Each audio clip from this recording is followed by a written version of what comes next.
Well, good morning, good afternoon, good evening, whoever you are, wherever you are, whenever it is for you. For me, it's almost 1 a.m. here in beautiful uptown Kiev, and that makes this the news. Well, normally it would make it the news for June 1st, but this is a special live tonight, right? This is a very special live. On this day, when Ukraine pulled off Operation Spiderweb, costing the Russians an estimated 7 billion with a B dollars in strategic bomber aircraft, 40 of them, and one A-50 Russian AWAC, a $350 million plane by itself. So it is quite a day, Gumbo. Yes, it is. I see the peeps are coming in. So this is a good evening, Flip. This is a special live just to filter questions and talk about what we know so far about Operation Spiderweb, the most spectacular James Bond shit in real life I have ever seen. It is extraordinary, just absolutely extraordinary. Lola, you are right. This is an unusual situation. I'm not usually live on Sundays. And I don't really expect, this is not a normal live. Only 2 planes were slightly damaged.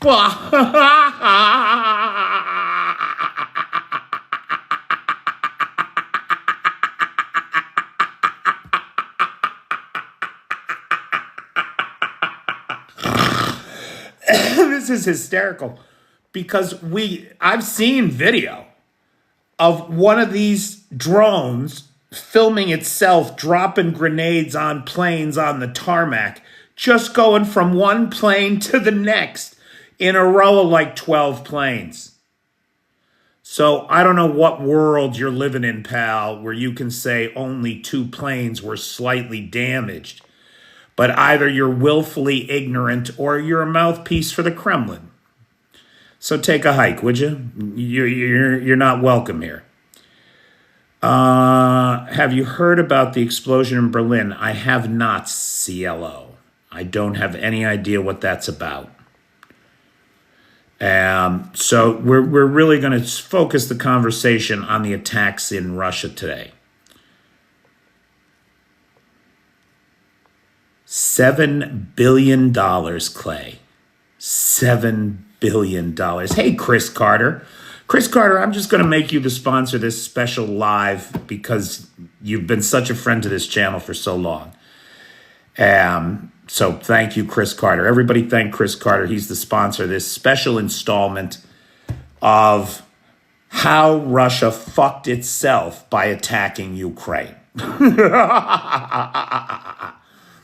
Which is exactly what happened. It's exactly what really happened. Let's face facts. The biggest geopolitical mistake of the 21st century was Vladimir Putin's invasion of Ukraine. The biggest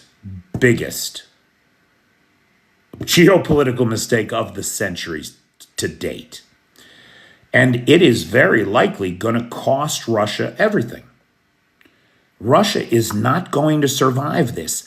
Think about what Russia is. Russia is a conglomeration of conquered territories held together by the fear of Moscow's iron fist. Well, we saw 1/3 of the strategic bomber fleet turned into smoke, ash, and a wisp of ozone today. Russia's not going to have an iron fist when Ukraine is done with them. How will it keep its empire together? I don't believe it can. Yeah, Fitz, it's such a special day. I mean, June 1st, let's not forget, is Eugene's birthday. And everybody remembers how they assassinated Eugene, right? In very public, very spectacular fashion. His plane shot down over the skies of Tver. with him and all of his buddies from the Wagner group on there. Do I think Tucker Carlson is sad today? I don't think Tucker Carlson is a person with feelings. I don't think he has feelings. Anyway, he's some kind of a clone bot out of some traitorous biolab somewhere. Hey, Foxtrot Romeo.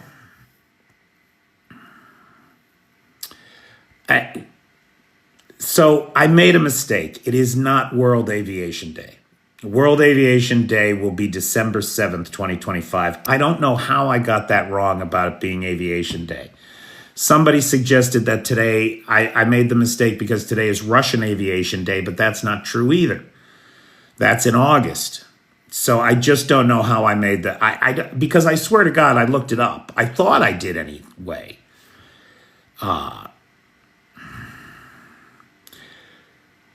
Norwegian Stig says, we live 225 kilometers in a straight line from today's happening, could almost smell the fire. So you're talking, of course, about the attack on the Oleana Air Force Base outside of Murmansk, which is 2,000 kilometers from Kyiv. The farthest air base, as I understand it, to be hit today was 6,800 kilometers, almost 7,000 kilometers away in Irkutsk, Siberia. The first hit against a target in Siberia by the Ukrainians in this entire conflict. Really impressive. Nicola Jones says, feeling giddy today with glee. I'm with you, Nicola. I am as giddy as a schoolgirl on prom night. Yes, I am. As giddy as a schoolgirl on prom night. I'm with you, Sean. You know, if Mertz comes through with those Taurus missiles, I don't think the bridge is going to last longer. I wonder if they used Russian trucks. As I understand it, they hired the trucks inside Russia, yes. So far, the evening is calm in Kyiv, though we are under an air alert. That much is true. Who's going to sell Putin planes? Secondary sanctions are enforced. So Foxtrot Romeo has a really interesting point here. Says, where'd it go? Basically, it said, I wonder how many more trucks are waiting out their time. That is a great question, isn't it? This was such an impressive operation. Who's to say that there aren't another 40 trucks lined up waiting to go? We may see it happen tomorrow morning. No way to know. And then the opposite of that coin is the cat's out of the bag.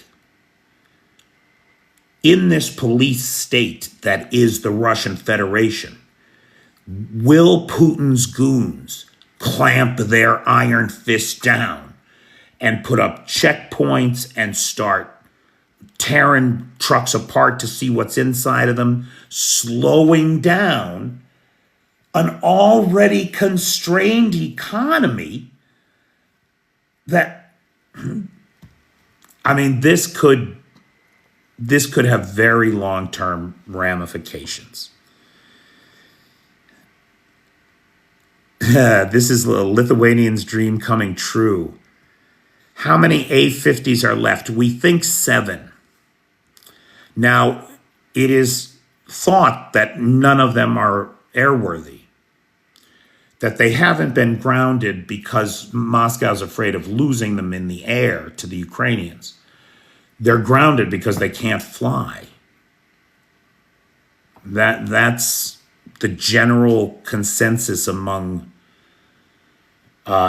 analysts.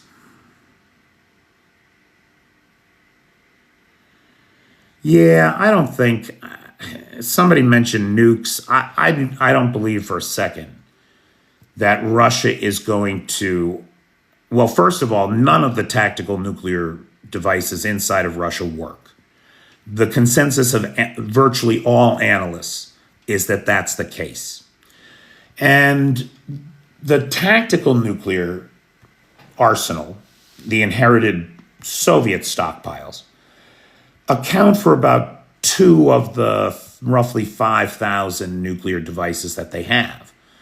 So that's 2/5 you can take right off the table. That leaves the strategic nuclear stockpile, of which only 1,755 are deployed. They are the ones most likely to work. Here's the thing. Hey, Mike Kelly. Here's the thing. Russia uses a nuclear device. I don't see any reason why 43 minutes later there would still be a Russia. 1 in 4 Russians live in Petersburg and Moscow. One in 4 Russians live in the greater Petersburg and or Moscow area. 2, 1 megaton devices in near space would eliminate 1/4 of the Russian population and end the Russian Federation as we know it. And the thing about Russian nuclear devices is there's no evidence that they are still working. There's zero evidence to indicate that any of their nukes work, even the ones that are deployed, though they are the most likely to still work. So, if Russia ground launches some of their heavy intercontinental ballistic missiles, first of all, those are intercontinental ballistic missiles, right? The intermediate range missiles don't have nuclear warheads, as to the best of my knowledge, inside Russia anymore. So Russia is done. It's done. Done. I wouldn't say no bombers. Remember, Russia's got a big air force. The estimate from the SBU today is that 34% of the strategic bombers at those 5 airfields, it did turn out to be 5 FITs, at those 5 airfields were destroyed. Now, there are strategic bombers at other airfields that were not hit, so they don't count. But 34%, 41, tomorrow's daily losses of the Russian Federation that I post every day to Blue Sky, Threads, X, and Instagram is going to jump from 372 fixed-wing aircraft lost in this conflict to 413. From 372 overnight to 413. Unbelievable. This is probably the largest loss, the largest single-day loss of fixed-wing aircraft since World War II by any nation. By any nation. Can you see Putin's face today? 40 strategic bombers. 40 strategic bombers.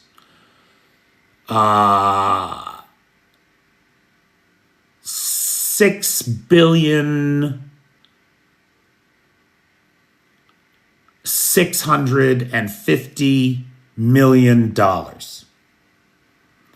One A-50 Russian AWAC, $350 million. The look on Putin's face, priceless. Priceless.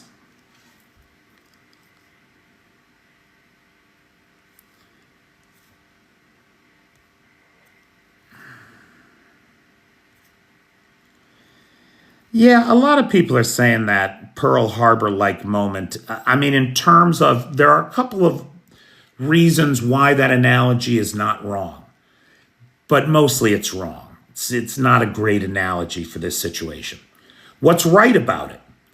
The attack was unexpected, came completely unexpected, and was like a slap in the face to a country that was in willful denial of the reality of the war.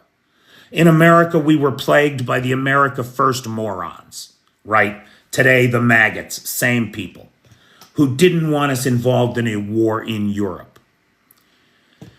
So there was that, the cognitive dissonance, the slap in the face, the battery acid of reality poured on the carefully tailored suit of Russian cognitive dissonance.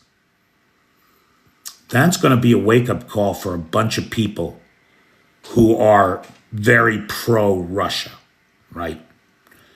They're having their own little meltdown. In fact, Russian propaganda can't decide whether they play it cool and act like this no big deal. It's nothing. It's like mosquito I brush away. I don't even notice. There's that contingent. Then there's the contingent that's freaking out, that wants to nuke. The two majors in the Russian army have called for nuclear attacks against Kyiv. And this is on top of Medvedev's calls for it, etc. Again, I think the fear of... we cannot live in fear of nuclear blackmail. We can't. Nobody can. If we give in to that fear, we're done. Now, Ethelred wants to know about the Severomayorsk sub-base way up there by the Barents Sea. We don't know very much about that. We don't even know if that attack was part of this one. There's some indications, there are definitely reports of explosions at that sub-base today. But I'm not finding any reports of drone activity. So it's possible. So again, we don't know. I'm just speculating. It's possible that the attack on the sub-base was partisan activity. Like we saw those two bridges, the one in Bryansk and the one in Kursk, blown up today, interfering with rail traffic. So it's not like the only thing that happened today was the airplanes. There was the attack on the sub-base. There were those two bridges blown up in Bryansk and Kursk, Russia. There was the attack on the Lagov Hotel in Kursk, which was a troop, which houses troops, right? It's a hotel, but it's a barracks now these days. And there was an attack on a train platform, a freight train, carrying, we think, either ammunition or fuel or a combination of those. And so the Ukrainians have been fucking busy. And everybody's doing a great job against an enemy that has every advantage, or at least had every advantage at the start of this war. It looks like the tide is turning. It looks like increasingly Zelensky has all the cards.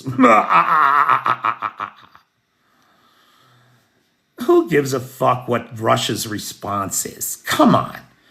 For 3 years now, Russia has thrown everything it has, trying to get the Ukrainian people to submit, and the Ukrainian people stand tall. So Russia's response is irrelevant. This, today, was Ukraine's response to Russian aggression. They started it. Ukraine will finish it. Hey, Richard Van Scooter, how you doing, buddy? Long time no see. You're not in Kyiv by any chance, are you? Yeah. Well, we're under air alert, George. I don't know what's going to happen next. Shalom. Hey, Darlene. Hey, Mel. Hello, Sacramento. Steve is saying that the Ukrainians have fired drones into Russia. I don't have any information on that, Steve. I heard that America was informed beforehand too, but I don't have a source for that I can quote.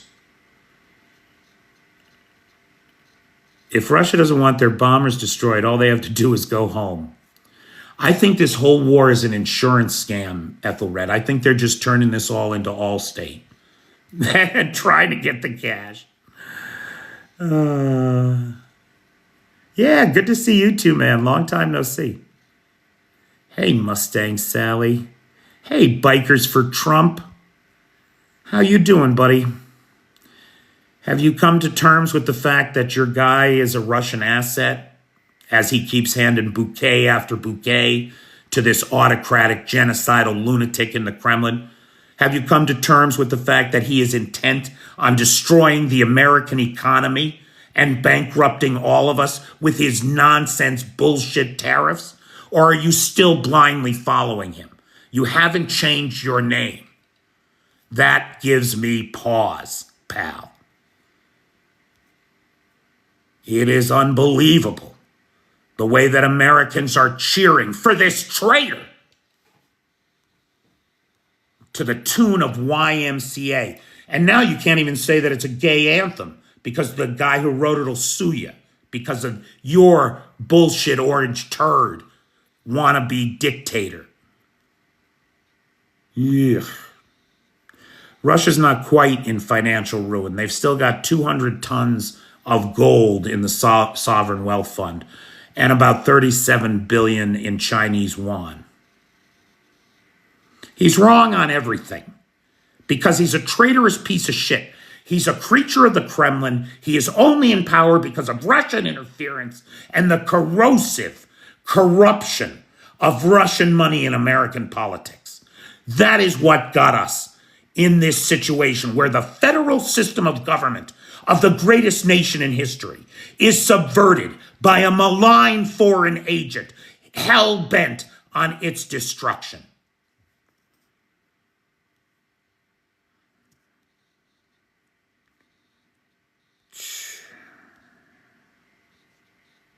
Trump would love to take credit for this success, but he can't.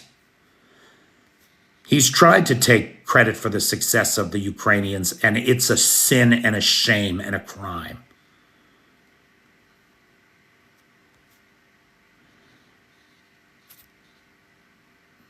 Yeah, I'm sorry, pal. I have no patience with you people anymore. If you still have Trump in your fucking name, you are a goddamn traitor.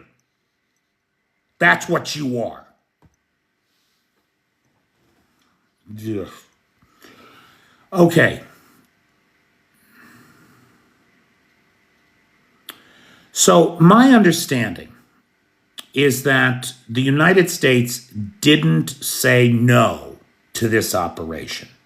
They didn't try to stop it. They had no opinion. It's very likely that Trump kind of nodded off during his briefing, his national security briefing, when they tell him about all the threats that he's inviting into the country for $5 million apiece. Turning citizenship in the United States that is supposed to be earned into a cheap commodity for anybody with money. Ugh.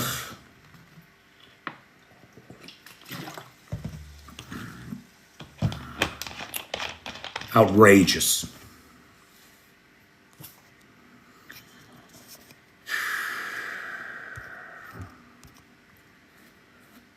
Hey, Dave Abbott. You were being pretty funny in the comments today, pal. Yes, you were. So, today is an extraordinary day. It's an extraordinary, extraordinary day. And I wanted to take a moment to come on here and acknowledge all the things that are going on inside of Russia.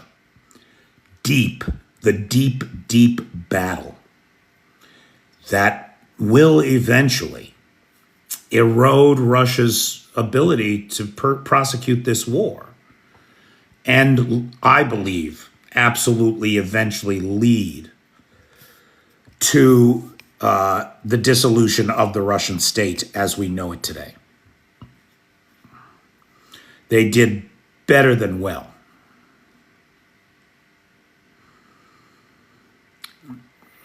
No, I mean, it might come sooner or later, intermediate range ballistic missiles from Ukraine, but we haven't seen any of Ukraine use any of those. We understand that they have a couple of prototypes, that they had a successful launch of a prototype, but I'm unaware of any battlefield use of an IRBM in this fight by the Ukrainians. Russia's crying about. Russia cries about everything. They're calling this attack. Okay, now dig it. They're calling an attack on military airfields, hosting military equipment, terrorist attacks during a war that they started. I mean, for them, words don't have any meaning. They just say whatever they want, regardless of the meaning of the words. The Russians are never going to rally against Putin. Don't hold out a hope for that, Richard. That's not a thing. The Russian people want to be lied to, and they want to believe the lies. Because as long as they do that, they get to stay alive. Any kind of independent thought for these sheeple has been beaten out of them. Over 600 years of serfdom, 80 years of the most evil experiment in artificially constructing a human society the world has ever known. And finally, 30 years of the absolute gangsterism and corruption of the Putin years, which has led, by the way, to a decline in the Russian population of, if I'm not mistaken, 45 million people. Since the collapse of the Soviet Union, the Russian population has continually dropped. They are in a demographic crisis because nobody wants to live under that shit, especially in the age of the internet where you can see how other people live in free nations. The idea that the United States is currently, 24% of the country is willing to surrender all of our freedom to an autocratic nightmare, this Tangerine Palpatine, is insanity to me, of the worst sort.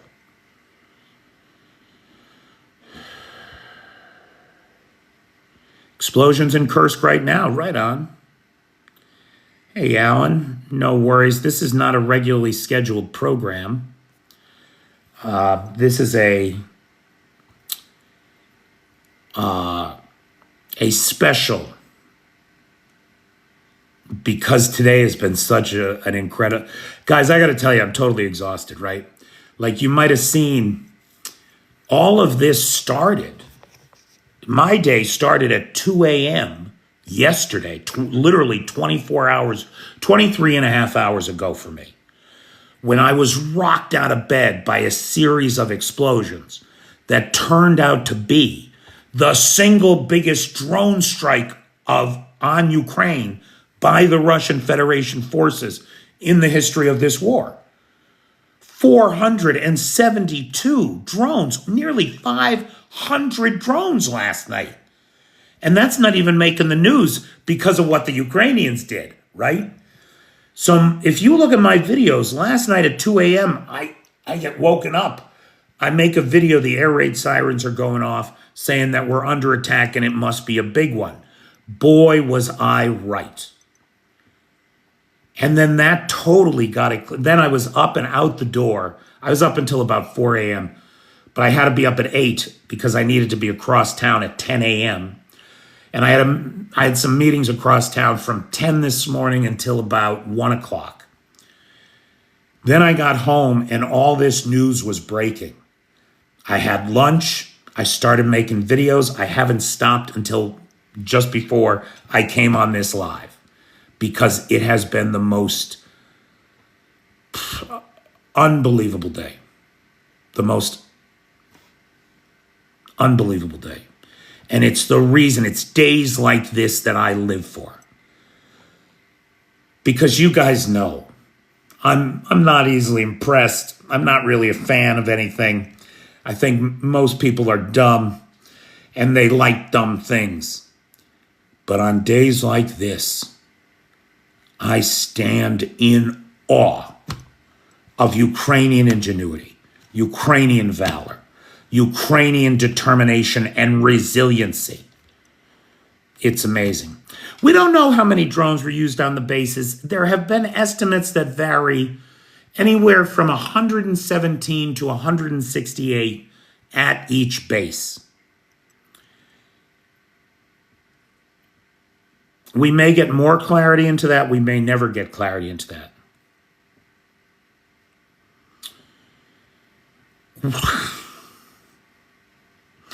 Okay, first of all, there's no such thing as a precision nuclear bomb because there doesn't have to be.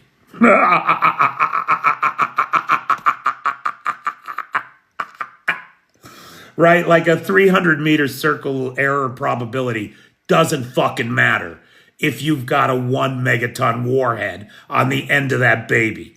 So there's no such thing as precision nuclear bombs. That's the first thing.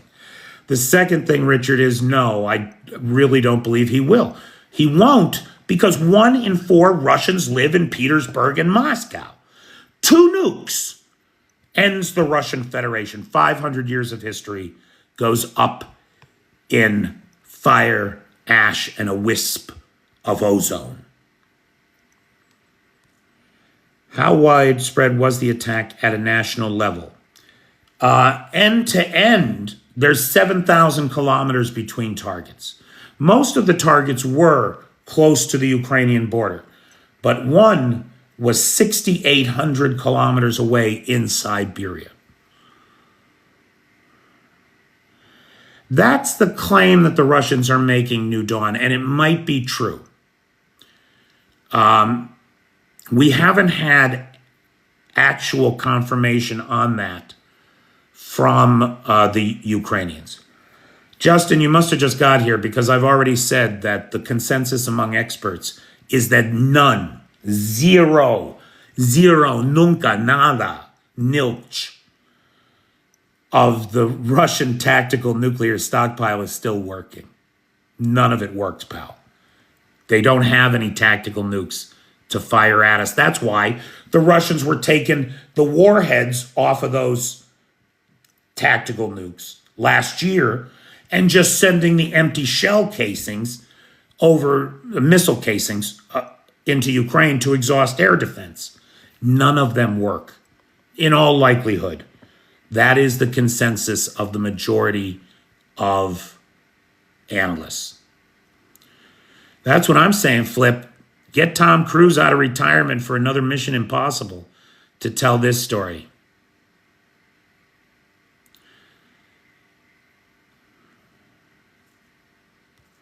I agree. Nukes don't exist. I've never seen a nuke go off before. Have you? Yeah, I have. I've dug for tritium in Arizona, motherfucker. Please, get the fuck out of here.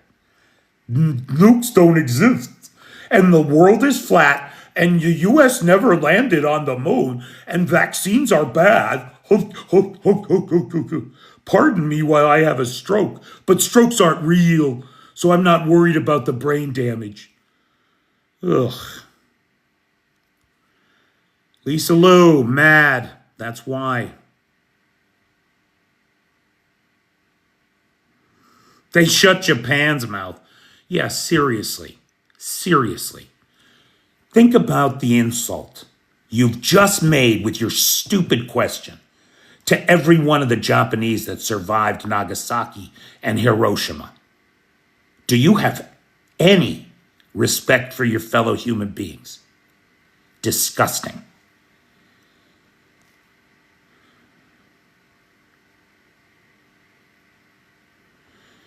Yeah, Mary, that's what we're talking about.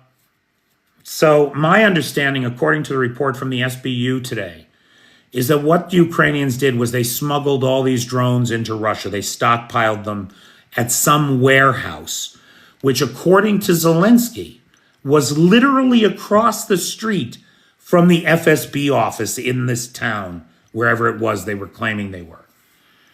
Now, I don't know any of that to be true, right? It's hard to verify, but that's what the Kyiv sources are saying.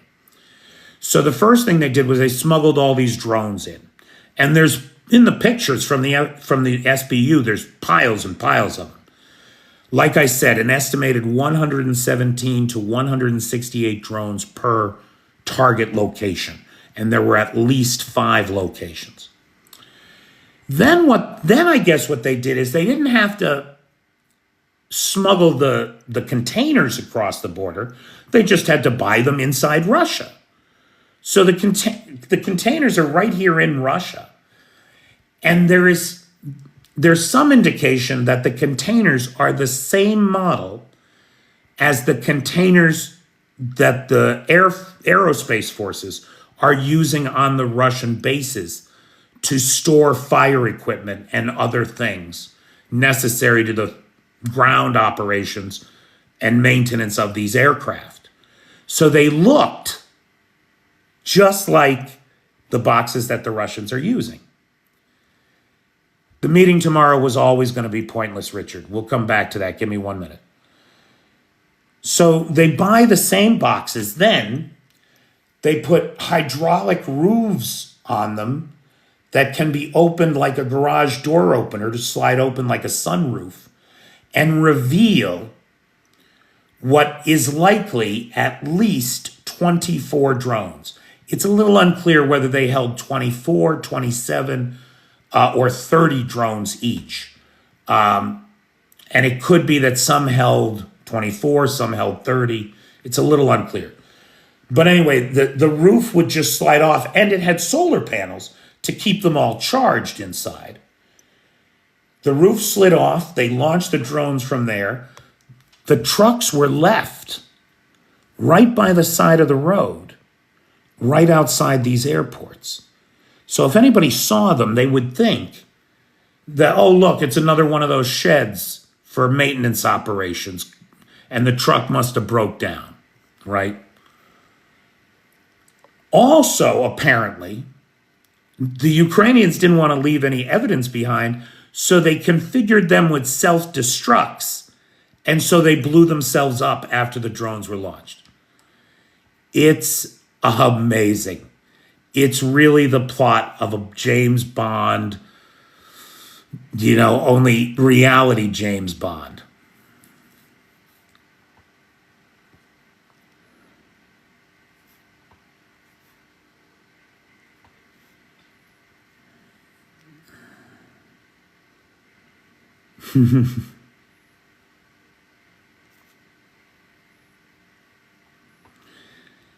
Actually, aside from the strokes, you're wrong.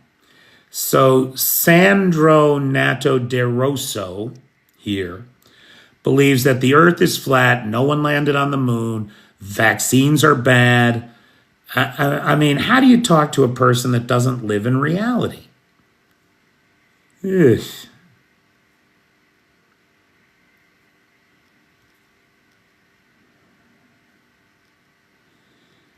They look like shipping containers, but as I understand, they're actually like a prefab shed, and they're used for quick act, just like you would use a shed, Fitz, right?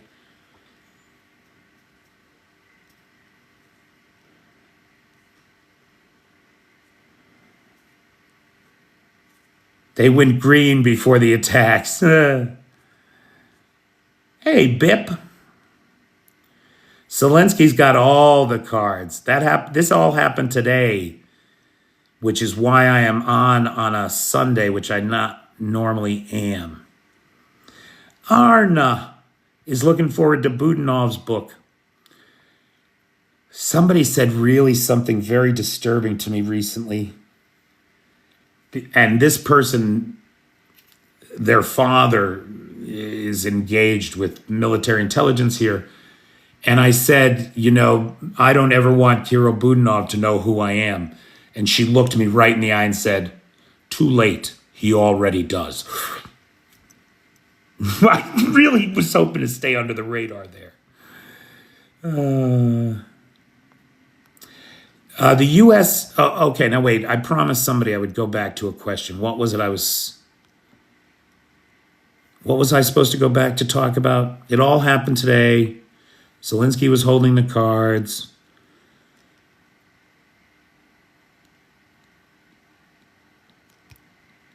Did the U.S. know about the plan? U.S. officials are saying yes, they did know about it. Trump is saying he didn't know anything about it. And after that, the White House went very quiet because somebody made the assertion that Trump had been briefed on it, but he then said he knew nothing about it, which of course he has to say because he works for Putin. He has to say that. Hey, Leo Ring, boy, the whole gang is here on a Sunday.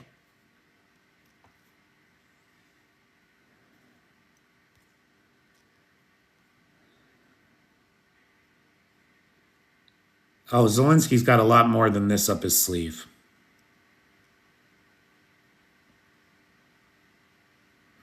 No, none of this stuff was anywhere near where the Ukrainians have incurred into Russia. All of this stuff was thousands of kilometers away.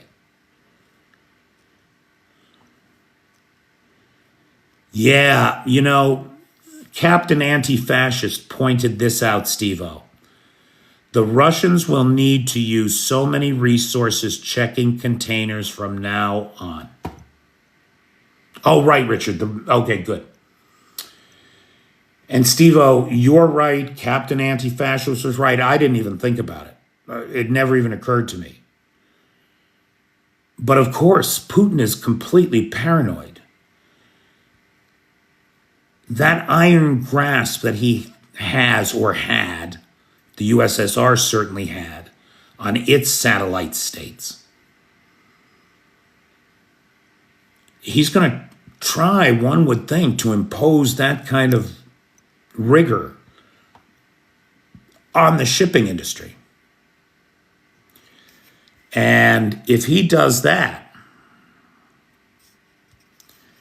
on an already constrained economy, the impacts, we could start to see dominoes falling.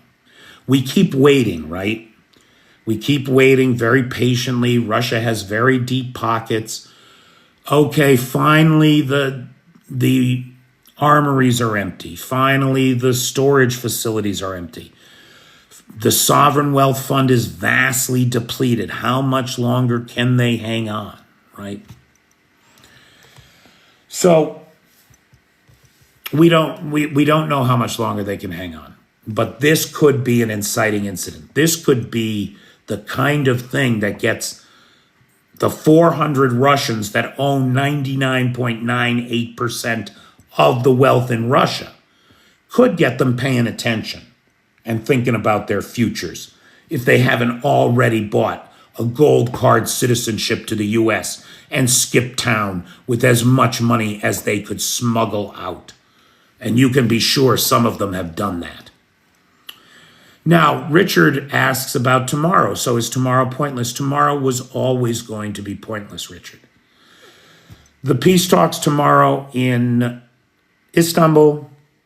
The Ukrainians have what I consider to be a very reasonable list of demands for peace. Things like reparations, right? The Russians, on the other hand, want all of Ukraine out to Lviv to be a non-militarized or a demilitarized buffer zone. What? They want all of the territories that they've annexed, including those parts that they haven't been able to get soldiers into. What? They want a promise from NATO that there will be no more eastward expansion of NATO. What? You want to dictate the security alliances of your neighbors. Get the fuck out of here. The list goes on.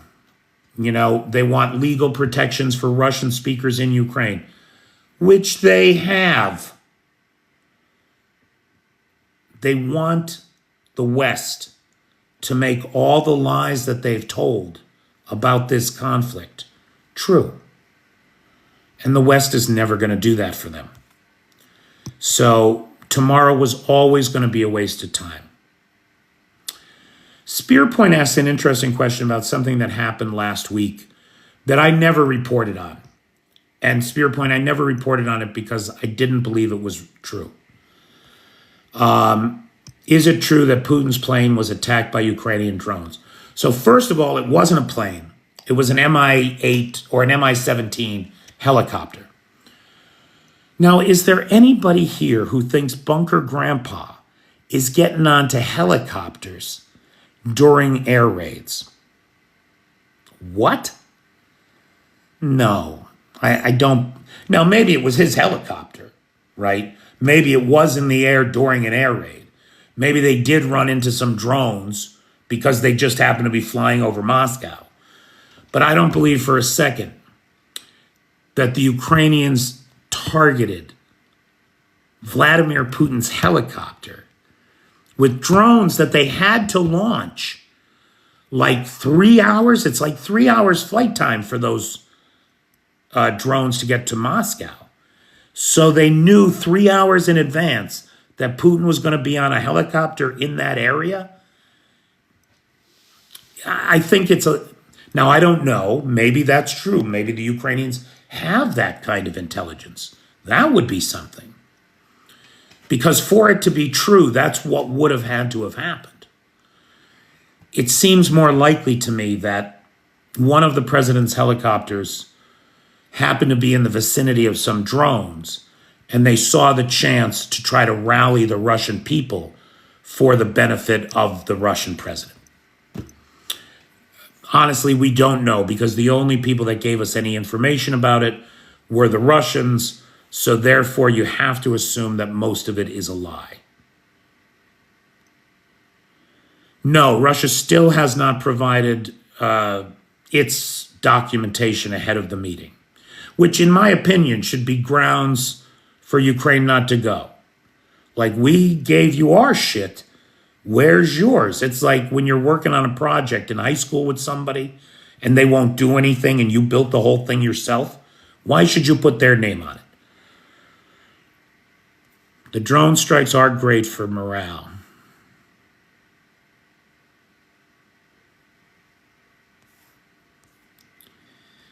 I'll tell you something. Hippies are like the worst people in the world. They are the most judgmental, the most ignorant, with their crystals and their hippy-dippy, what's that called? That Reiki? Massage without touch? It's just energy, man. It's just vibrations. Oh, brother. Yeah, I saw that, Roy. Hey, Eli. How you doing? It's a special Sunday Night Live in honor of the awesomeness that was today. Night, Julian.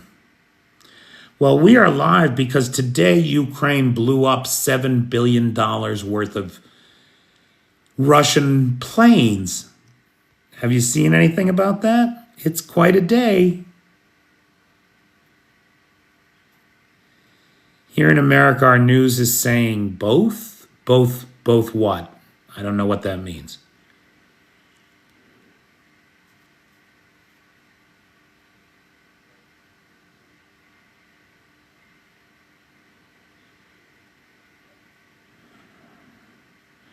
What if Ukrainians will force you to join the army?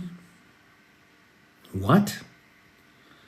I'm a foreigner. I'm not subject to the conscription laws here. And this is a country where the rule of law is important. So that's not going to happen, pal.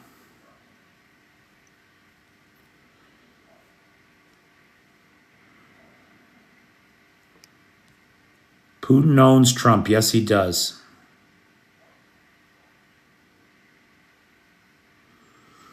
What if Russia attacked Poland and USA refused to help, so Europe should strike USA? No, no. But all of NATO will strike Russia, except the USA. Although probably it would include the USA. You know why? Because reason seems to have won one of the battles with that 300 pounds of dog shit and fake tan in a cheap suit that America calls its president these days. Some sense of rationality has returned. The president has appointed a new leader of U.S. forces in Europe who will also act as SACEUR, or the strategic commander of NATO forces in Europe. And that's good news for everybody. It maintains the status quo. It keeps America at the forefront of European defense. Yeah.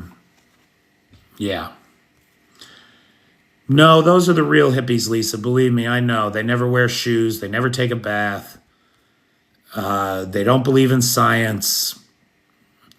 You know, if you went to college and you think of yourself as a hippie, I got news for you, darling. The real hippies are out there raiding pot farms in California, stealing weed from other people, stealing watches and purses and stuff on tour. Those are the real hippies.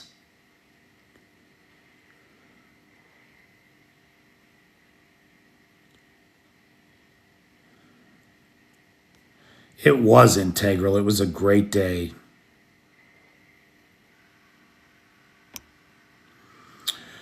Oh, the USA fascists are clearly allying with Russia. Yes, it's a real problem, pal. It's a very real problem. The federal system of government in the United States has been subverted by a malign foreign agent in the person of Donald Trump. It is just that simple. Sunday night edition of Russia on Fire.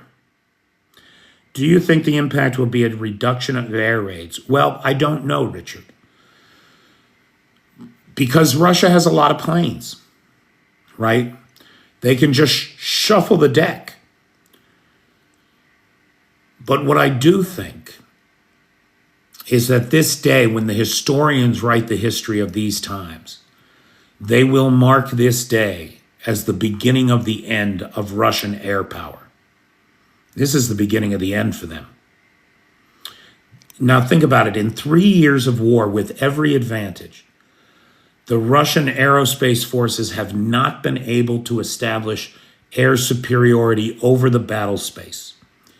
And every day we see Ukraine moving in that direction. If Ukraine can accomplish that goal, if the Allies can get the rest of the F-16s here that were promised, if maybe the Ukrainians can get those Gripens in here, and all of the Mirages. I think only half of the Mirages have been delivered so far, right? If Ukraine can do that and use those planes to get air superiority, they will smash the front line and send the Russians running home to mama. We hope.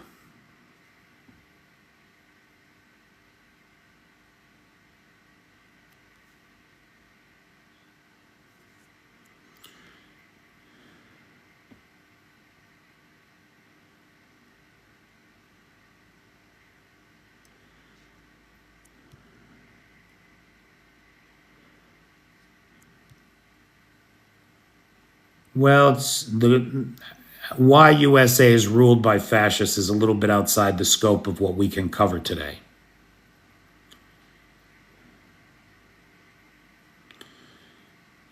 Like I said, Lisa, you're a professor. Okay? You have hippie affectations, my dear. You are not a hippie. First of all, you were 15 in 1970 when it was over already. So please, you're too young. The real hippies today are better described as pocket-picking gypsies, whores, and malcontents. They're not a thing anymore. Why would you rather be with Ukraine than Russia if possible? I wouldn't be with Russia if you paid me. How long before the bridge? I don't know. When are we getting Taurus?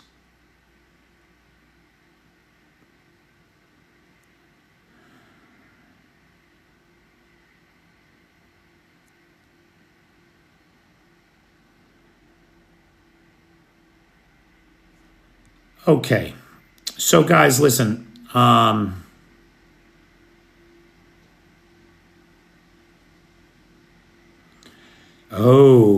In Ivano Francisc. So the good news is that that's pretty safe out there. That's pretty safe. Yeah, we're already under air alert. Well, they can't, Stewie, the thing is, you can't just call and say, hey, I want a bunch of missiles tonight and a bunch of drones tonight. These operations have to be planned, scheduled. Logistics have to be put in line. There's no Putin picks up the phone and dozens of missiles and drones fly. It just doesn't work that way. Modern warfare is a complex logistical equation. So there's an air raid on right now. We're going to get hit tonight, of course. It's a Sunday night, and they like us to be exhausted on Monday. So it'll probably be a decent size hit. What did they send last night? Oh, last night was the biggest drone hit in history. So given that, I don't know, maybe between 150 and 200 tonight. Probably between 100 and 200 tonight. I'm guessing it might be a little higher because yesterday was such a big night. But I don't know.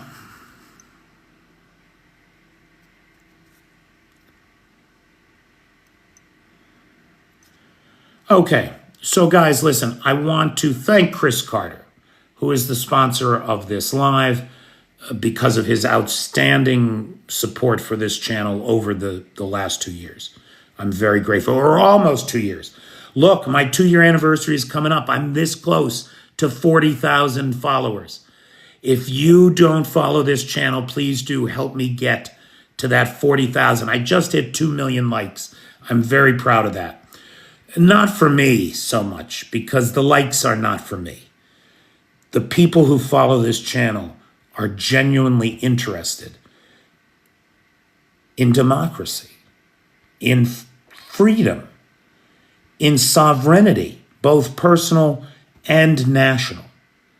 We genuinely are interested in the future, in my experience. And those likes are for the ingenuity of the Ukrainian people. That's what everybody's liking. So thanks, Bernard. So I do want to keep going. I do want to keep doing this. And for that, I need help, right? There's the Patreon. Join there, or you can sponsor live. The PayPal is in the description. Hey, Northern Ireland, how you doing? I just met that Irish kid that broadcasts from Kyiv. Kalon Robertson, I think is his name. Great kid. I mean, really smart, really sharp. Just a genuinely lovely person. It's funny, he was talking about how he had 150 million views. And I said to him, motherfucker, if I was young, handsome, and had that lilting Irish accent of yours, I'd have 150 million views too. He took it very well. He's a really good sport, very smart kid, very sharp. I highly recommend following him. Thanks, Flip. You too. Best to Lily. It's the accent. That's what I told him. Do you know he directed John Sweeney's documentary about Ukraine? Thanks, Julie. So his name is spelled Cole, Calon, but it's pronounced Kalon. Kalon. Because it's Irish, right? It's Irish. Okay, big thanks to Lars, who has the Discord server, Jay and Travis, our moderators, and Nightshade, who has the Peter's Peeps group on the Book of Faces, where I post these lives after they are, after we're done here. Julie, don't worry about the hippies. Listen, I have a lot of experience with these people, and I promise you, they are one of the groups that's at the root of Donald Trump's success. And it really is bothersome to me because they represent everything opposite of what they're supposed to represent. Instead of seeking truth, they promulgate lies because they're always messed up, man. They always got a meth pipe someplace tucked away, a weed pipe tucked away. They're not. The hippies, the idealism of the counterculture of the 60s has all been co-opted into a bunch of charlatans and freaks. If you've bathed this week, you are not a hippie. Do I film any action in Kyiv? Yes, but I keep it all for myself. No, yeah, I mean, you know, when it's appropriate. When it's appropriate, there are things you can't film. I can't film air defense at work. That could give away the positions of those air defense units. But the aftermath or the sound of drones on those rare occasions when we can hear them, I try to get them on in a recording. Thanks, Lola. Yeah, I'm going to bed here. I'm starting to fade. I can feel it.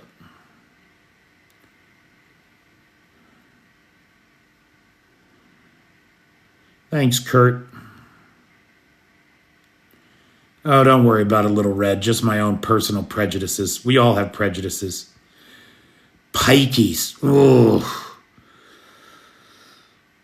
The worst broken heart I ever had was from a pikey. No joke. Like real born and bred in the shit. Oh, God, she was gorgeous, though. Roy Daniels says, all hippies I know are grifters. Exactly, dude.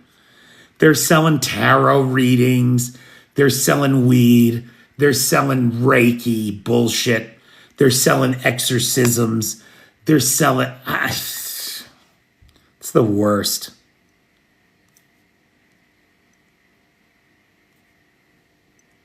They can be identified by their filthy feet and the stench of them. You know, that stench of patchouli where it just clogs in the back of your throat and you can't swallow because they reek of it so bad, trying to cover up their own BO.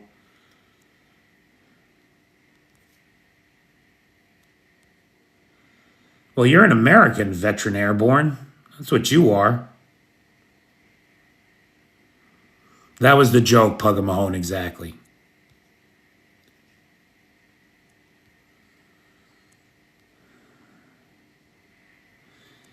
Yeah, dude. I mean, I'm thinking of starting like a Peter's Kyiv tours kind of thing for all you guys that come to town.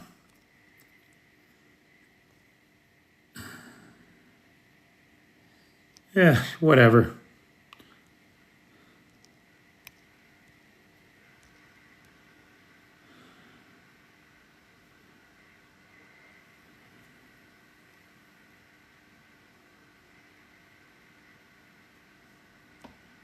You identify me with not American. Pfft.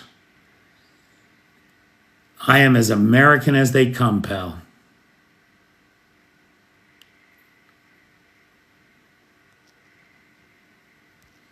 I am as American as they come.